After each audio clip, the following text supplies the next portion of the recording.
On this gorgeous first astronomical day of spring, I thought I'd give you a bit of a tour of Gwyllt Hollow. It feels too warm to be March, it feels more like June today. Ren enjoying the patio. And everything bursting into life with a few days of weather like this. My little Magnolia stellata. Won't be long and that'll be out.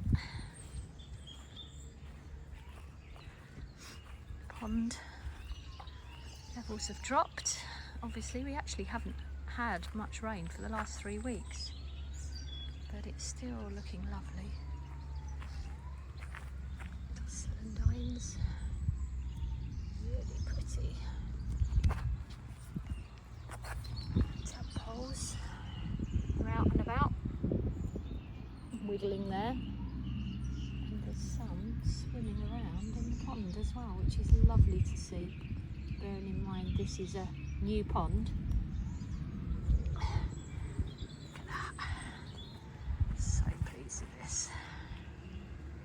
We go round to the polytunnel. Things are just starting to come up on the seed front. Planted stuff in the greenhouse probably about 2 weeks ago now. It's nice and hot in here. Tomatoes are coming up. Pink passion pak choys. Nothing on the other tomatoes yet, but the cornflowers are. There's a few bits on the Viper's Bullgloss. So they're just starting to appear, and it's lovely and hot in there. And then round to the polytunnel. Let's see how it's doing in here. So I haven't really planted anything in here. I'm using it more as a bringing stuff on ready to plant out. I've done some strawberries which are growing a treat.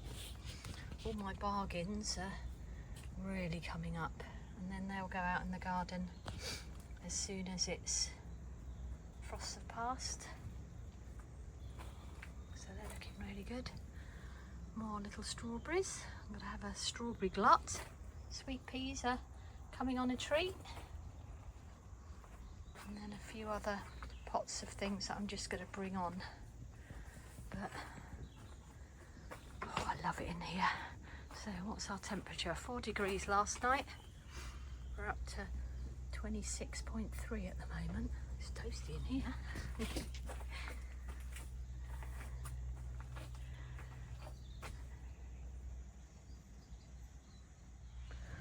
The pulmonaria around my little rain garden are looking fab. They were the bargains I bought last year at the garden centre when they were looking sad.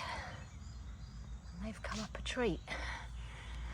This area is just starting to come to life. Buttercup, the first forget-me-not, daisies, little forget-me-not just starting to flower. These were absolutely covered in forget-me-nots last year.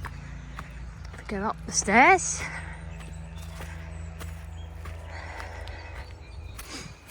now this is the latest project up here.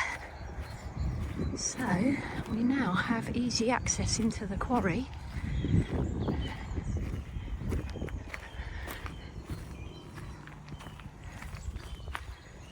at that.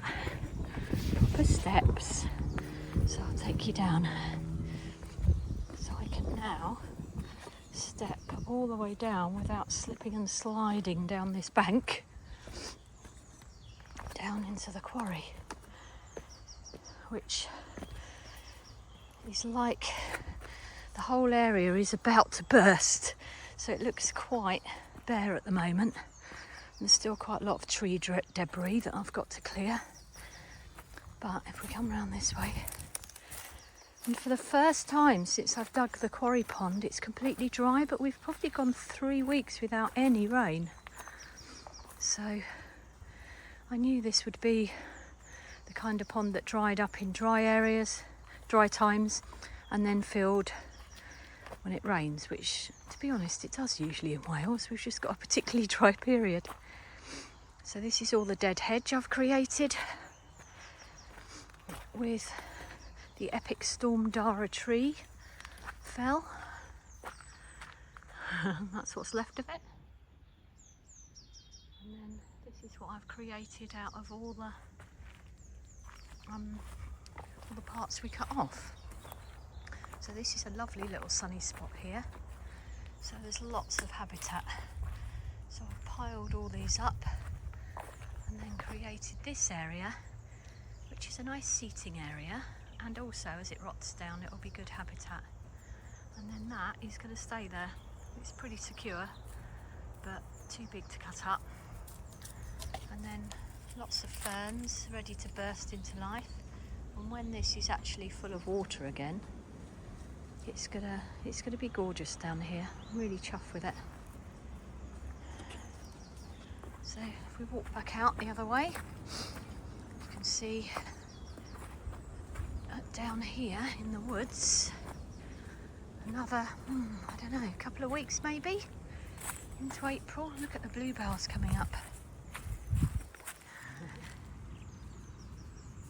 It's going to be gorgeous down here. Poised for action. Just a few more bits of tidying up of tree. And a reminder that it is still only March. This shady bank is still full of snowdrops, although they're just starting to go over now. But birds are singing, the bluebells coming up in between.